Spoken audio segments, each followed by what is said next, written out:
আসসালামু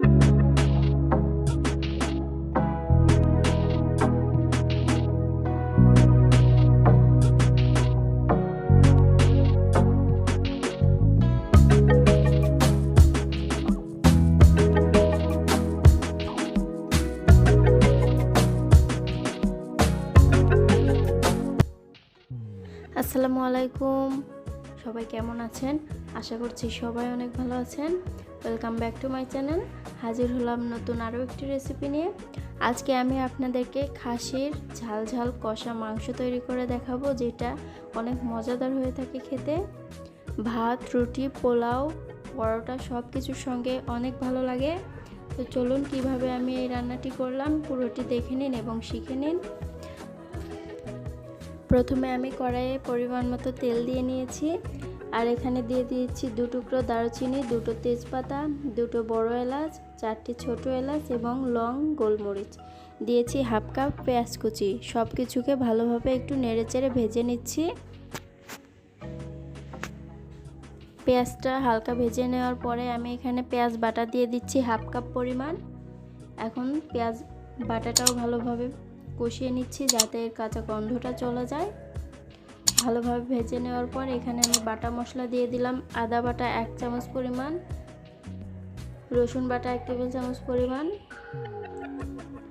দিয়ে দিচ্ছি জিরা বাটা হাফ টেবিল চামচ পরিমাণ, ধনিয়া বাটা 1 টেবিল চামচ পরিমাণ। আপনারা এখানে গুঁড়াটাও ব্যবহার করতে পারেন। তো আমি এগুলোকে ভালোভাবে কষিয়ে নিচ্ছি যাতে মশলার কাঁচা স্মেলটা চলে যায়। সামান্য একটু পানি দিয়ে নিচ্ছি। এখন আমি গুঁড়া মশলা দিয়ে দিচ্ছি। এখানে 1 টেবিল চামচ পরিমাণ লাল মরিচের গুঁড়া, হাফ টেবিল চামচ পরিমাণ গরম মশলার গুঁড়া, হাফ টেবিল চামচ পরিমাণ হলুদ গুঁড়া এবং পরিমাণ মতো লবণ দিয়ে ভালোভাবে মশলাটাকে আমি কষিয়ে নিচ্ছি। মশলাটা যত কষাবেন মাংসের টেস্টটা তত ভালো আসবে। এখানে দিয়ে দিচ্ছি জয়ফল এবং জয়ত্রী বাটা 1 টেবিল চামচের 3 ভাগের 1 ভাগ। বেশি দিতে যাবেন না, তাহলে কিন্তু টেস্টটা ভালো আসবে না। এখন সামান্য একটু পানি দিয়ে ভালোভাবে মশলাটা কষিয়ে নিতে হবে। মশলা যখন তেলটা ভেসে উঠবে তখন আমি এখানে দিয়ে দিচ্ছি মাংসটাকে আমি 15 মিনিট আগে টক দই দিয়ে ভালোভাবে মাখিয়ে নিয়েছিলাম, তো সেইটা আমি দিয়ে দিলাম। এখানে আমার 1 কেজি পরিমাণ মাংস আছে, সেই অনুযায়ী আমি মশলা ইউজ করেছি। আপনারা আপনাদের পরিমাণ অনুযায়ী মশলা ব্যবহার করবেন। এখন ভালোভাবে নেড়েচেড়ে ঢাকনা লাগিয়ে রেখে দিচ্ছি। মাংস থেকে পানিটা উঠে এলে আমি মাংসর পানি দিয়ে প্রথমে মাংসটাকে সিদ্ধ করে নেব।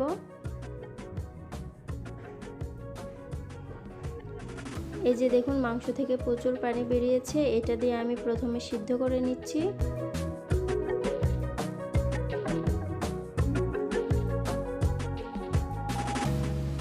ভালোভাবে ঢাকনা উঠিয়ে বারবার নেড়ে দিতে হবে।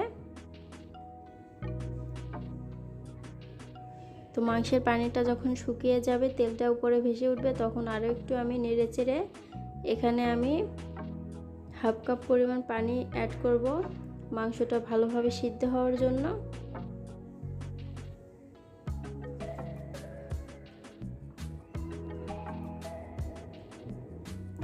এখন আমি আরও একবার ঢাকনা লাগিয়ে এটা ভালোভাবে সিদ্ধ করে নিচ্ছি।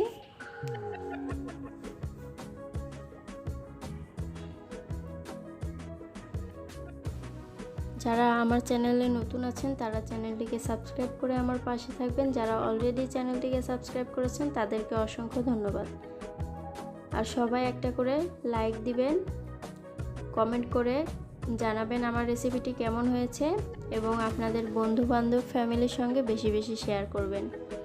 তো আমি লাস্ট এখানে আরও 1 কাপ পানি দিয়ে দিচ্ছি। এটা ঝোলের পানি। তো এখানে 4-5টি দিয়ে দিয়েছি কাঁচামরিচ,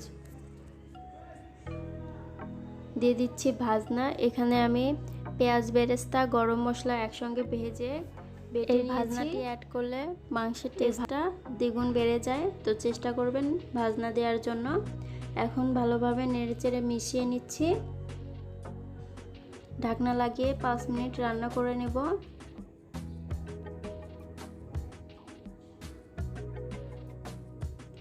পাঁচ মিনিট পর এখন আমি ঢাকনা উঠিয়ে নিয়েছি।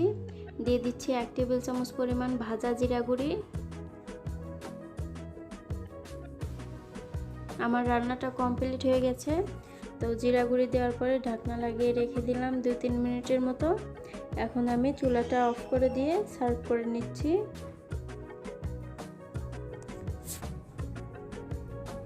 আপনারা আপনাদের চাহিদা অনুযায়ী ঝোলটা কমিয়ে অথবা বাড়িয়ে রাখতে পারেন। তো আমি এটা খুব বেশি পাতলা রাখি না, একটু ঘন ঘন করে রেখেছি।